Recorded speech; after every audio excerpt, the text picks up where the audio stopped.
lailatihima ya. Jadi anjuran di dalam melaksanakan sholat Idain, Idul Fitri dan Idul Adha, dan menghidupkan kedua malamnya. Nah, ini kemarin kita sudah menyinggung tentang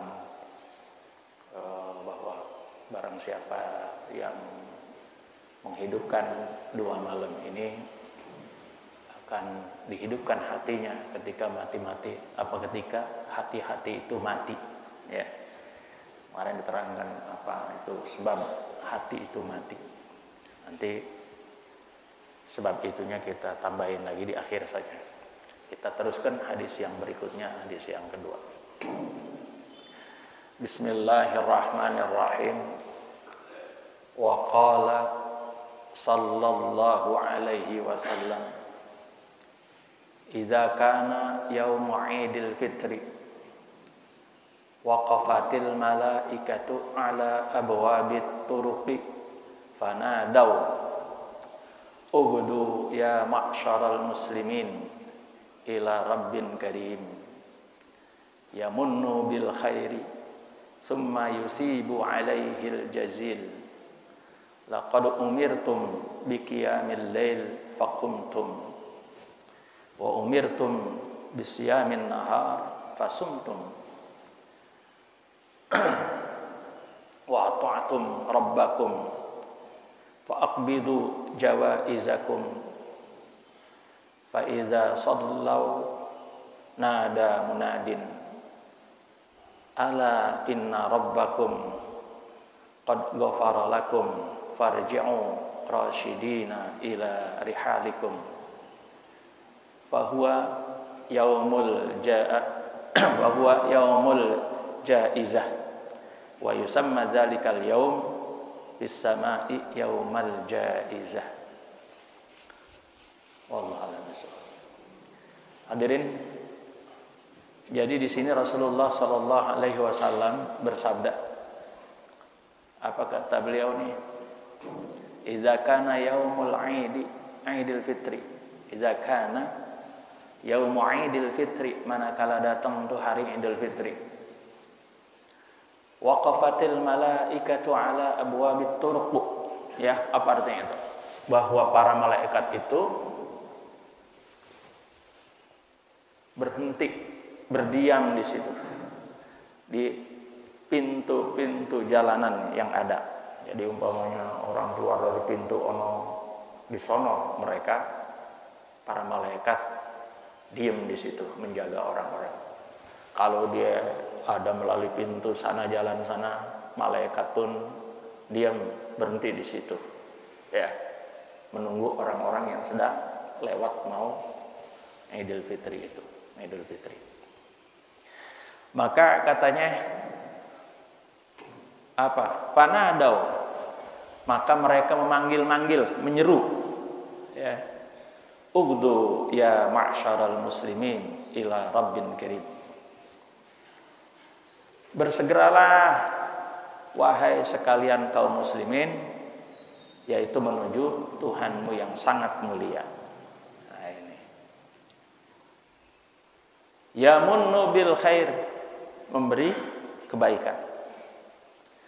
Summa yusibu alaihil jazil, kemudian Allah memberikan pahala yang banyak. Kenapa coba? Karena mereka itu terusan dari ayat dari hadis ini, laqad umirtum biqiyamil lail, sungguh kalian itu diperintahkan untuk sholat tarawih di qiyamil lail ya. Sholat tarawih maksudnya di sini qiyamul lail di bulan puasa itu.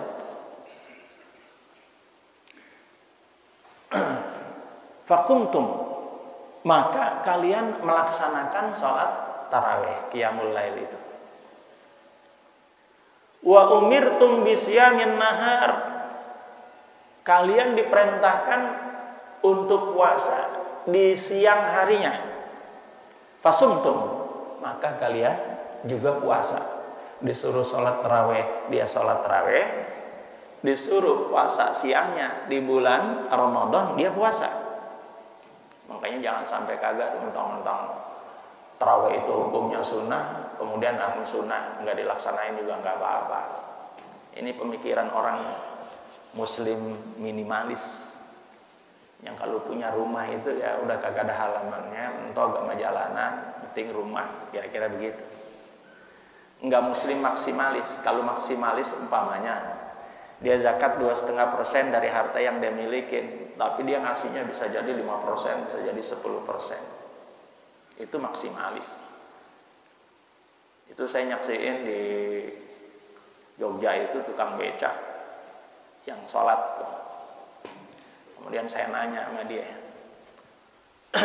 Pande, ini setiap hari narik begini dapat berapa? Dia jawab, saya kadang-kadang 20.000, kadang-kadang 30.000, Pak. Kemudian saya lihat dia tuh membagi sebagian temennya, mungkin temennya belum dapat tarikan buat makan gitu ya. Nah itu, kasih 5.000 tuh. 5.000 dari 20.000. Kira-kira sedekahnya ini tukang becak maksimalis apa minimalis? Maksimalis. Ya, maksimalis. Karena dari 20.000 berarti seperempatnya, 25% yang dia keluarin. Sementara yang orang kaya itu sedekah sama juga di hari itu. Dia sedekah 100.000. Dari nominalnya memang dia itu lebih besar, tapi dari pemilikan hartanya di bank kan ada 1 miliar, kayaknya masih belum ada apa-apanya, ya. Maka dari itu si tukang beca ini jauh maksimalis namanya. Itulah Muslim maksimalis. Kalau sedekah atau zakat kagak diukur dengan ukurannya, tapi ditambah sama dia. Karena apa? Itu bagian yang tinggal nanti kelak di akhirat, ya. Memang macam-macam orang itu mempunyai keutamaan. Ada orang yang mungkin ahli zakat. Kalau zakat itu melebihi daripada ukurannya. Begitu juga ahli sedekah. Ada yang baca ahli Quran, ada yang ahli sholawat. Ada orang kelihatannya kagak gegetun dengan begitu-begitu tuh, tapi kerjanya baik, membantu orang. Ada lagi orang mungkin nggak kelihatan dia membantu orang, tapi sebentar-sebentar dia wakafin tanahnya, sebentar-sebentar dia wakafin, nggak pernah ketahuan sama orang kecuali sama yang diwakafin dia tahu. Ada yang begitu, ya, ada yang begitu. Nah ini doa ini, hari ini saya mau ke Subang, mau pengajian bulanan sekalian wuludan, ya kalian 19 tahun Pondok Assalam. Saya udah dengar dari kuping saya, nanti ada orang mau datang sedekah 2 miliar. Oh itu bener ganti apa kagak? Mudah-mudahan sih kagak Ustaz Makmun. Kenapa saya sebutin begini? Supaya didoain. Karena kan kita nggak tahu dari mulut siapa doa itu diterima. Bukan untuk sombong, ngapain disombongin duit-duit orang. Begitu. Makanya kalau orang datang ke tempat kita tuh, ada orang datang ke tempat kita jenggotnya panjang, ibadahnya bagus, ngomong sama saya, apa yang saya bisa bantu Ustaz Makmun? Nah, sambil di pondok itu, saya jawabnya santai aja, Ustaz, saya minta didoain pondok ini dan dibacain Fatihah mantum, dibacain lah Fatihah sama dia. Biar pondok ini berkah. Lah ternyata mungkin kalau dia sedekah di hari itu paling ya 1 juta 2 juta gitu, bukan nggak ngargain sedekah itu, tapi dengan Fatihah itu melebihi dari apa yang kita target, yang kita pengen, yang kita mau. Itulah Allah kalau mau kasih. Oke? Maka dari itu doakan.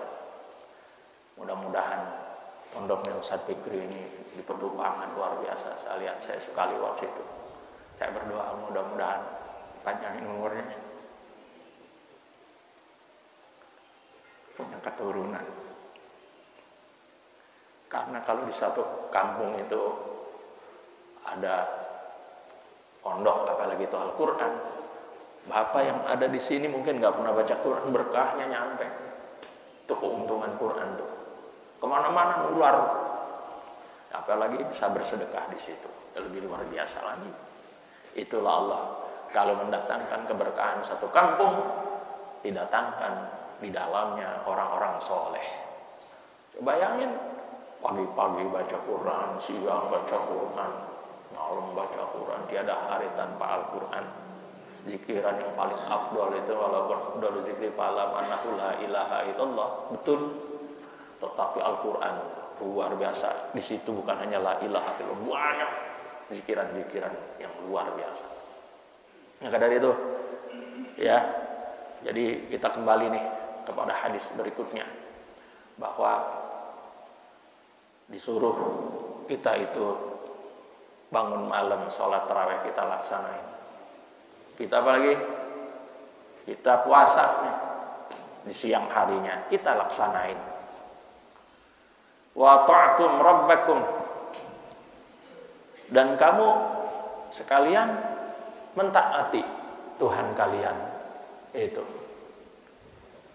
faqbidu jawaizakum, maka terimalah ganjaran pahala bagimu. Tuh. Jadi jaizah, pemberian mukafaah dari Allah Subhanahu wa ta'ala yang sangat layak buat orang itu. Fa idza sallau nada munadin, kalau mereka tuh salat baik di masjid maupun di lapangan, di tempat salat, ada yang memanggil-manggil, ala inna rabbakum, ketahuilah sesungguhnya Tuhan kalian, qad ghafara lakum, sungguh telah mengampuni kalian. Masya Allah. Jadi orang yang sholat duha, sholat Idul Fitri dan sholat Idul Adha, ketika dia sampai ke suatu tempat di mana dia sholat, maka ada yang memanggil-manggil dan berseru. Apa katanya? Ketahuilah sesungguhnya Tuhan kalian telah memaafkan kalian, mengampuni kalian. Farji'u, maka kembalilah. Setelah kelar itu salat, kita disuruh kembali. Rasyidina ila rihalikum, menjadi petunjuk atau orang yang beri petunjuk, irsyadat, bimbingan di dalam perjalanan kalian. Fahuwa yaumul jaizah, itulah dinamakan hari ganjaran kebajikan. Nah, mukafaah ya di hari itu. Sudah puasa, qiyamul lail dia lakukan, maka disebut yaumul jaizah. Wa yusamma dzalikal yaum fis samai yaumal jaizah. Maka disebut hari itu di langit hari pembalasan kebajikan, yaitu mukafaah, pemberian kebaikan kepada orang yang telah melaksanakan dan taat terhadap perintah-perintah Allah. Subhanallah. Begitu Pak. Kalau Allah sudah memberi ampunan kepada kita, gak ada lagi yang lebih nikmat kecuali ampunan. Kemudian rahmatnya Allah, masuklah ke dalam surganya itu karena rahmat Allah Subhanahu wa ta'ala, melalui ampunan Allah Subhanahu wa ta'ala. Itu dia. Di dalam sebuah keterangan yang lain, riwayat yang lain, apa dinyatakan di sana? Bahwa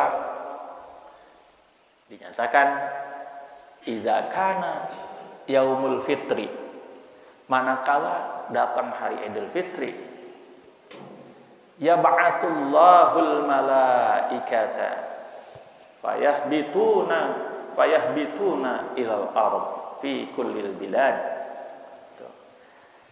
Jadi manakala datang itu hari Idul Fitri, Allah mengutus para malaikat-malaikatnya, fayahbituna ilal ard, berhamburan turun ke bumi. Jadi malaikat dari langit turun ke bumi berhamburan.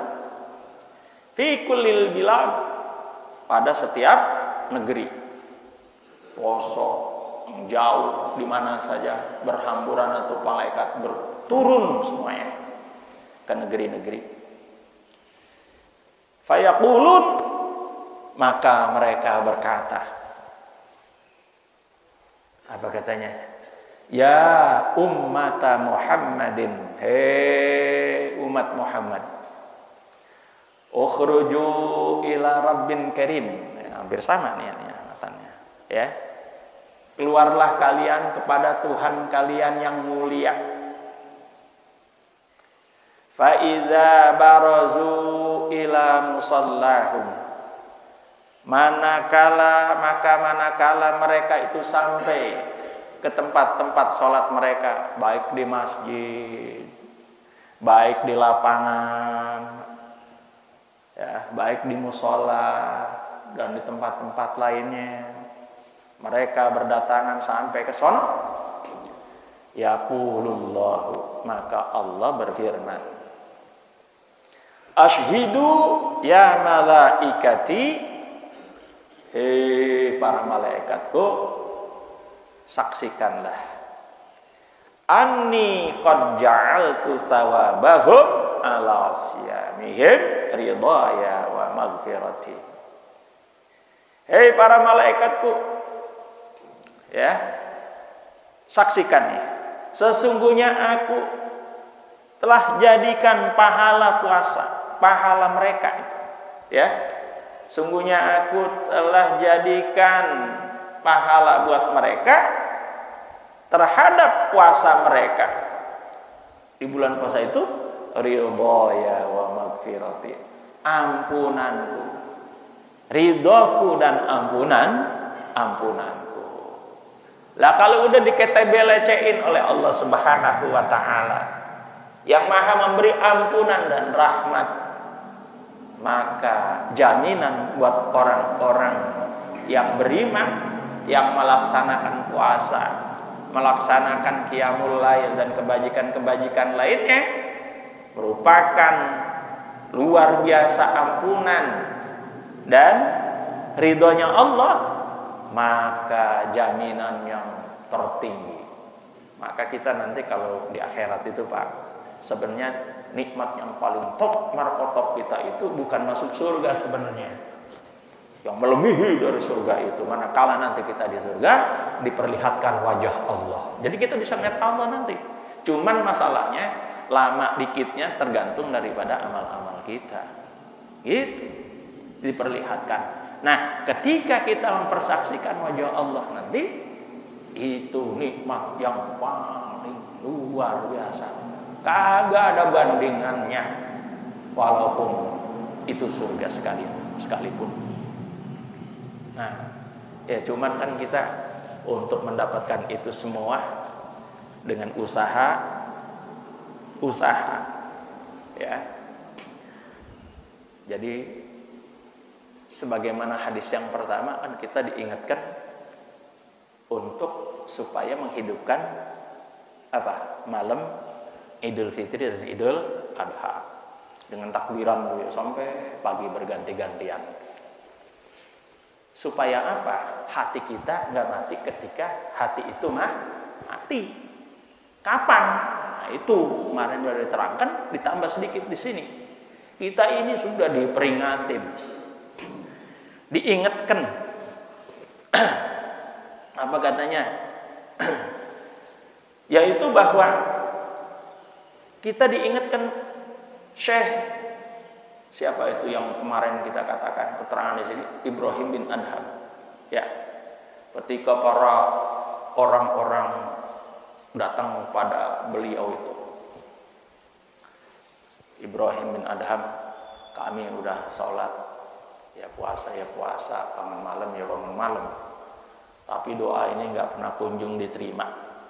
Padahal ud'uni astajib lakum, kan gitu. Kata Ibrahim bin Adham, mungkin hati-hati kita pada mati nih, gitu. Dan diantaranya Ibrahim bin Adham menerangkan kepada kita apa? Dafantum mautakum falam ta'tabiru bihim. Kalian itu setiap waktu menguburin orang mati, tapi nggak pernah mengambil ibrah pelajaran dari orang yang mati.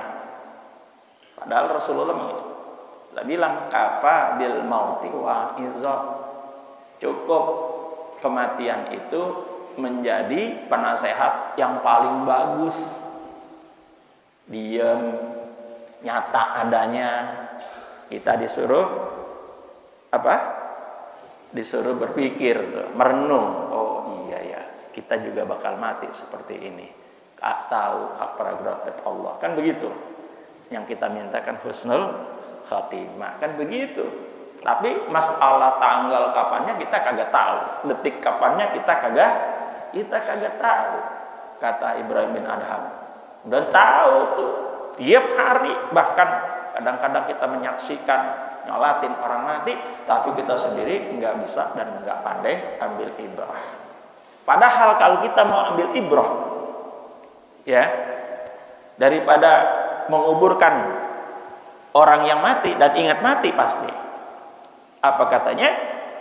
Man aktsara min dzikril maut ukrima bisalasati asya.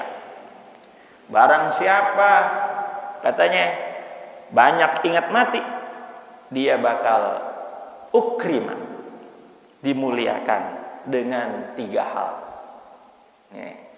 Makanya tanda-tanda kita ngaji begini karena kita ingat mati. Kalau nggak ingat mati kita nggak mau ngaji. Saya ngajar begini karena ingat mati. Kalau nggak ingat mati saya nggak mau ngajar. Karena setelah mati ada hari berikutnya, berbangkit. Itu kan? Yaumul ba'ts, berbangkit dari kubur, baru nanti yaumul qiyamah pada mahsyar. Ya ini tanda-tandanya kita ngaji di sini, ini tanda-tanda orang ingat mati. Kalau nggak mau ngaji, ya nggak ingat mati. Nggak baca Quran, nggak ingat mati. Nggak bangun malam, nggak ingat mati. Nggak sholat duha, nggak ingat mati. Nggak sedekah, nggak ingat mati. Ya, orang yang ingat mati itu ya rajin sedekah, tiada hari tanpa sedekah. Ya. Kemudian orang yang selalu ingat mati itu gampang kenalinnya, bermulazamah dengan masjid, bermulazamah dengan pengajian kayak begini. Itu diantaranya. Nah, orang yang kayak begitu akan dihormati, dimuliakan dengan 3 hal. Pertama, ta'jilut taubah. Ciri-cirinya orangnya mempercepat taubat, nggak nunda-nunda, ya. Mempercepat ta'jil kain, ya, menyegerakan taubat. Kalau sebentar-sebentar dia astagfirullahaladzim, ya, melihat ini sesuatu astagfirullahaladzim, itu diantaranya orang yang ta'jilut taubah. Jadi kalau berbuat dosa, Pak, berbuat dosa jangankan sekali, berpuluh-puluh kali saja kita, beratus-ratus kali kita berbuat dosa, obatnya ya istighfar. Makanya Rasulullah 70 sampai 100 kali beristighfarnya di setiap harinya itu Rasulullah. Di dalam tafsir yaitu Ibn Katsir, itu ada orang berbuat dosa di hari itu. Maka dia ngadep Rasulullah, ya Rasul, saya berbuat dosa begini-begini di hari ini, beristighfarlah. Begitu doang Rasulullah jawab. Karena memang obatnya itu. Masalah nanti mau baca Sayyidul Istighfar, silakan aja. Astagfirullahaladzim min kulli dzambil azim la yaghfiru dzunuba illa rabbul alamin. Begitu juga boleh. Atau Sayyidul Istighfar, Allahumma anta rabbi la ilaha illa anta khalaqtani wa ana 'abduka wa ala ahdika wa ahdika mastata'tu, dan seterusnya. Macam-macam istighfarnya. Silakan aja. Mau istighfarnya Nabi Adam yang kita selalu mulazamah itu, saya beri ijazah Nabi Ma'ali bin Abdurrahman setiap pagi sholat baca makmum itu di awal setelah berselawat, Allahumma innaka ta'lamu sariratana wa alaniyatana faqbal ma'dziratana wa ta'lamu ma fi nufusina wa ma indana faghfir lana dzunubana wa ta'lamu hajatina fa'atina su'lana Allahumma inna nas'aluka imanan yubashiru qulubana wa yaqinan shadiqan hatta na'lama annahu la yusibana illa ma katabta lana warridha bima qadaita alaina. Ini ijazah dari Habib Ali bin Abdurrahman As-Sagaf, baca setiap habis salat. Doanya Nabi Adam ketika berbuat dosa, dia haji, maka di antara yang makam Ibrahim itu ya. Nah, itu dulu belum ada makam Ibrahim. Waktu Nabi Adam, di situ tuh Nabi Adam salat sunnah tawaf, kemudian beliau berdoa dengan doa ini. Ini terkenal nih doanya Nabi Adam alaihis salam. Timpalannya ngeklok banget doanya Nabi Khidir. Allahumma inna nastaghfiruka wa natubu ilaik min kulli dzambin aznabnahu, dan seterusnya panjang. Itu klop tuh kalau kita baca itu tangkringannya itu. Kalau tahajud kita baca itu, terus itu urut-urutannya, baru yang lain. Jadi kayak begitu. Nah, itu kita kudu ngaji. Nah, itu tandanya orang mau ta'jilut taubah. Ya, menyegerakan taubat. Sebagaimana tuh sahabat nanya sama Rasul, "Ya Rasul, saya nih gimana ya? Dosa hari ini." Ya, beristighfarlah. Besok begitu lagi dia berbuat dosa. Ngadep lagi sama Rasul. Rasul cuma jawab, "Beristighfarlah." Hari ketiga dia berdosa lagi. Ngulang-ngulangin lagi itu kayak dosanya itu juga. Datang sama Rasul, kali lain jawabannya apa kata Rasul? Beristighfarlah. 3 kali, banyak ya Pak, itu udah jamak. Untuk menguatkan hatinya, besok hari keempat dia datang lagi. Enggak marah Rasulullah. Saya berbuat dosa ini lagi ya Rasul, bagaimana ya Rasul? Beristighfarlah. Oh, berarti orang itu setelah itu udah kagak datang-datang lagi. Kalau setiap berbuat dosa dia beristighfar. Karena emang obatnya likulli syai'in dawa wa dawa'ul dzunubi al-istighfar. Setiap sesuatu itu punya obat, dan obatnya yaitu dosa-dosa adalah istighfar. Oh, itu baca banyak. Malam-malam menunggu di sini. Astaghfirullahalazim min kulli dzambil azim la yaghfiru dzunuba. Kenapa itu dzunubanya dipanjangin? Itu aliful itlaq boleh. La yaghfiru dzunuba illa rabbul alamin. Gitu. Enak tuh. Orang-orang lagi pada tidur, kita malah lagi beristighfar, minta ampun. Ya, malaikat ngelihat, Allah turun ke langit bumi. Lihat nih orang cakep benar, tiap malamnya dia beristighfar, kan kayak gitu. Insya Allah orang kayak gitu dapat ridhonya Allah dan ampunan Allah Subhanahu wa Ta'ala. Tuh jadinya tuh. Yang pertama itu tuh orang ya ta'jilut taubah, kemudian qanaatul quds, yaitu apa? Puas dengan apa yang dia makan, apa yang ada di hari itu yang dia makan, dari hasil yang dia makan, yang ya makannya sama tomat sama garam doang, ya udah garam sama tomat. Orang beras mahal, jangan kalau beras mahal itu ya Pak, ya udah kalau beras mahal banyak puasa Senin Kemis biji mata lu. Kemudian mahal lagi, naik lagi 20.000 beras, ya udah puasa daun biji mata lu. Yang nganjurin makan ya beras Cianjur, kurang asem itu namanya. Itu bukan solusi namanya. Saya juga bisa kalau gitu. Pokoknya saya jadi menteri nih, diangkat nih, jadi menteri. Ntar kalau beras sampai 20.000 umpamanya, saya tinggal ngomong, makanya banyak puasa daun. Lah dia sendiri makannya beras Cianjur yang paling bagus, wangi lagi. Kita disuruh makan ubi. Lah ubi harganya lebih mahal. Tuh, lihat tuh di Cilembu situ. Cilembu 25.000 sekilo. Kita disuruh makan ubi sama pejabat. Biji mata lo. Orang ubinya lebih mahal. Beras berapa? 12.000, ada yang 13.000. Suruh ganti makan ubi. Lah kita beli tuh di Cilembu 25.000 Pak sekilo. Ya Ya udah kalau gitu makan ganyong. Ya emang siapa yang punya kebun sekarang orang di sini udah rumah mulu. Ya. Ya kalau ini daerah aja nanam ganyong, nanam ubi singkong. Lah kalau kita yang di kota bagaimana?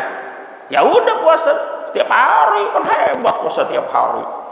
Solusinya cuman begitu.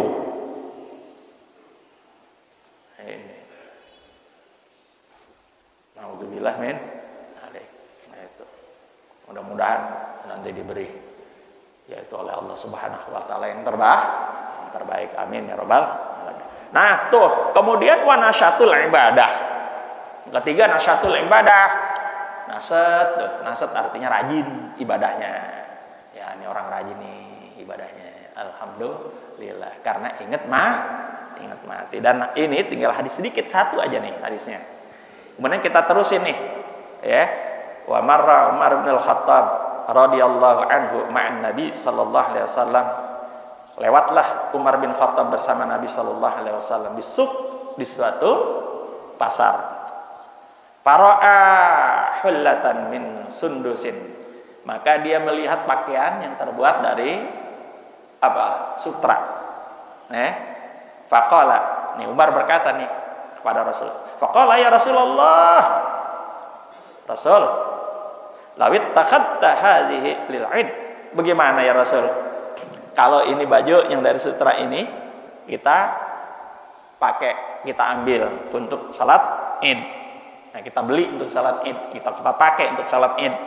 Faqala, maka bersabda Rasulullah sallallahu alaihi wasallam, "Innama yalbasu hadhihi man la khalaqa lahu fil akhirah." Masyaallah, naudzubillah min dzalik. Sesungguhnya orang yang memakai pakaian sutra untuk salat Id itu tidak mendapat nasib baik nanti di akhirat. La haula wala quwwata. Makanya pakaiannya biasa-biasa aja, mending bersih, suci, putih, ya, putih itu gamis putih. Enggak mesti harus dari sutra. Sebab kalau nanti dari sutra kata Rasulullah, orang yang itu tuh nanti di hari kiamat enggak dapat nasib bagian yang baik di hari kiamat. Wallahu a'lam bis.